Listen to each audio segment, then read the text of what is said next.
उधर आपको बता दें कि आगामी विधानसभा चुनाव और बजट सत्र को लेकर काजी निजामुद्दीन ने खास बातचीत में कई अहम मुद्दों पर अपनी राय रखी है। बता दें आपको कि मंगलौर से विधायक काजी निजामुद्दीन ने बीजेपी सरकार की कार्यप्रणाली पर सवाल उठाते हुए कहा कि जनता से जुड़े मुद्दों को लेकर सरकार को जवाब देना होगा।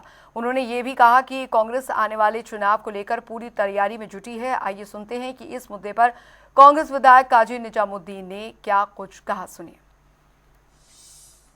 उत्तराखंड में 2027 में विधानसभा चुनाव होना है, वहीं उससे पहले अभी बजट सत्र आहूत किया जाएगा जो गैरसैंण में किया जाएगा। इससे पहले हमारे साथ हैं मंगलौर से विधायक काजी निजामुद्दीन। आइए बात करते हैं। सर, सबसे पहला मेरा प्रश्न है कि आज आप कई प्रमुख दस्तावेजों के साथ यहाँ पहुंचे हैं कांग्रेस प्रदेश कार्यालय, साथ ही साथ सरकार पर आप कई आरोप भी लगा रहे हैं। क्या प्रमुख आरोप है आपका?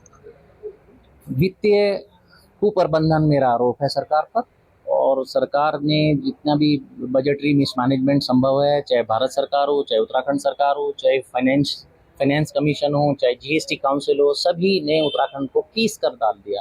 पहले जीएसटी लागू किया सरकार, उत्तराखंड सरकार की टैक्स ऑटोनॉमी खत्म की, टैक्स स्वायत्तता खत्म होते ही हम पर अपना लाद दिया कि सब जीएसटी रीइंबर्समेंट करेगी। 5 साल रीइंबर्समेंट देखने के बाद वो बंद कर दिया, तो अब उसकी प्रतिपूर्ति कहाँ से होगी? फिर जो टैक्स, वो जो रेवेन्यू डेफिसिट ग्रांट्स थी वो बंद कर दी।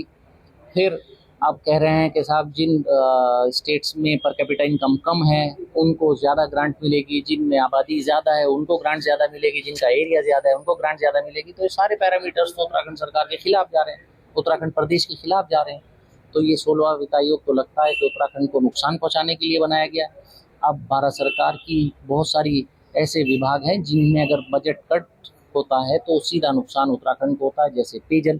अब अगर उनको 67,000 करोड़ रुपए खर्च करने थे तो उन्होंने 17,000 करोड़ खर्च किए, 50,000 करोड़ कम खर्च किए, तो सीधा उत्तराखंड जैसे प्रदेशों को नुकसान है। यहाँ पेयजल में भारत सरकार की योजनाएं आती हैं तो 90-10 करके, जो 90 रेशो भारत सरकार का होता है और 10 का रेशो उत्तराखंड का होता है। कैपिटल एक्सपेंडिचर में वो कम कर रहे हैं। पीएमजीएसवाई की सड़कें यहाँ बनती हैं, पीएमजीएसवाई की सड़कें का पैसा उन्होंने काट दिया। मैंने बहुत सारे आंकड़े यहाँ पेश किए हैं, तो वो सारे भारत सरकार के आंकड़े हैं। 1700 स्कूल यहाँ बंद कर दिए, फैक्ट्रियाँ यहाँ कम हो रही हैं। कांग्रेस रिजीम से लेकर भाजपा रिजीम में जो भी लेटेस्ट स्टैटिस्टिक्स डिपार्टमेंट का जो आंकड़ा है उसमें हम फैक्ट्रियाँ कम हो रही हैं। यहाँ अंडर एम्प्लॉयमेंट है, यहाँ के बच्चे स्टंटेड हैं, कुपोषण का शिकार हैं, यहाँ के महिलाएं एनीमिक हैं, कुपोषण का शिकार हैं। यहाँ के अस्पतालों में आधे से के लगभग स्टाफ जो सैंक्शन पोस्ट हैं वो नहीं है। बहुत हज़ारों स्कूल ऐसे हैं जो केवल एक शिक्षक पर चल रहे हैं और उनमें कई सौ बच्चे हैं। तो ये सारी चीज़ें, एक समस्याएं मुंह भाए खड़ी हैं, और सब समस्याओं का एक नतीजा निकलता है। लोग उत्तराखंड के ग्रामीण अंचलों को छोड़कर प्लेन्स में आ रहे हैं, पलायन हो रहा है। अगर भारत सरकार के या उत्तराखंड सरकार की ये आंकड़े जो ये पेश कर रहे हैं सही होते तो पलायन नहीं होता। होली बीत चुकी है, रमजान का महीना चल रहा है। किस प्रकार से आप मानते हैं कि उत्तराखंड में हिंदू और मुस्लिम सौहार्द का वातावरण नहीं चल रहा है? ये तो कभी सोचने का विषय ही नहीं रहा। हिंदू धर्म हिंदू के मानने वाले के लिए, मुस्लिम धर्म मुसलमान के मानने के लिए, मुझे नमाज पढ़नी है मेरे लिए है, मुझे रोज़ा रखना है मेरे लिए है। इसमें सौहार्द ही है। जो जिस भी धर्म को मानता है वो सौहार्द पहले है।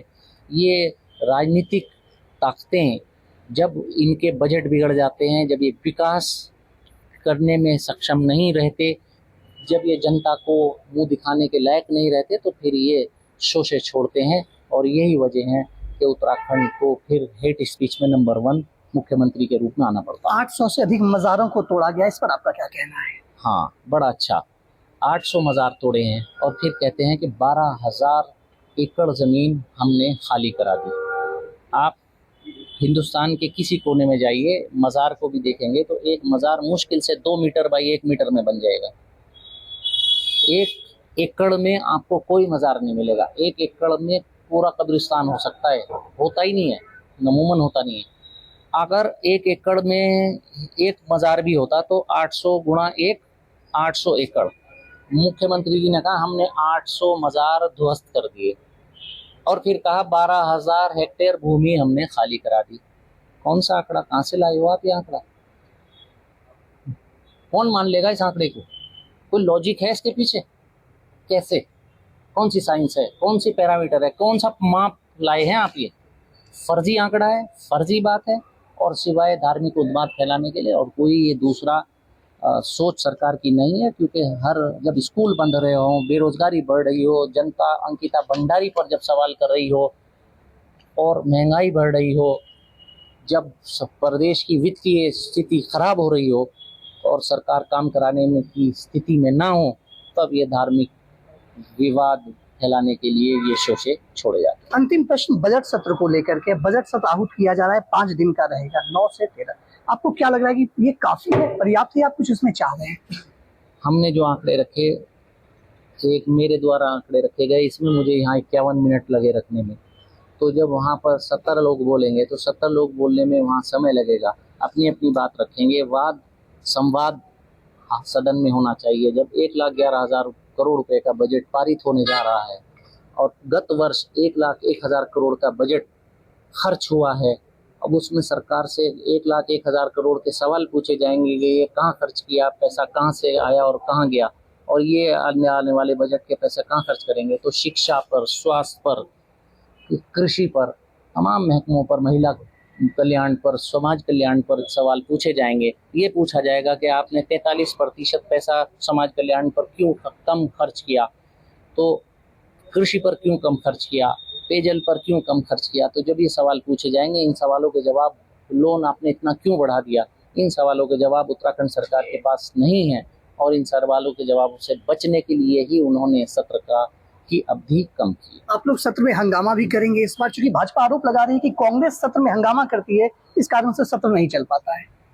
विपक्ष अपनी बात कहेगी, नियमों के अनुकूल कहेगी, हंगामा हम नहीं करते, आप हमारी बात नहीं सुनते, और जब हम अपनी बात कहना चाहते हैं तो आपको हंगामे के रूप में दिखाई देती है, और हम उस दिन को आपको दिखाना चाहेंगे जब आप विपक्ष में होते थे और सुषमा स्वराज जी और एल के आडवाणी जी सदन में होते थे। वो सदन को कई कई दिन चलने नहीं देते थे। ये तो विपक्ष को अपनी बात कहनी है, और अब विपक्ष अपनी बात कहेगा। हम एक सशक्त विपक्ष हैं, हमारी जिम्मेदारी है, हम अपनी बात उत्तराखंड की आवाज़ उठाएंगे। जो हमारे पास सरकार की कमियां हैं वो हम जनता के बीच में लाएंगे, जो हमारे सुझाव हैं वो हम सदन में सरकार को देंगे। अब सुनना ना सुनना सरकार का काम है। अब उसको अगर ये हंगामा मानते हैं तो ये उनकी सोच है, लेकिन हम सुचारू रूप से सदन चलाना चाहते हैं। तो हमारे साथ है मंगलौर से विधायक काजी निजामुद्दीन। इन्होंने स्पष्ट रूप से कहा कि सत्र जो इस बार चलेगा उस सत्र में 5 दिन का समय पर्याप्त नहीं है, जबकि सरकार को सत्र में समय देना चाहिए। कैमरा पर्सन अनूप भट्ट के साथ में यशराज आनंद, जनता टीवी, देहरादून।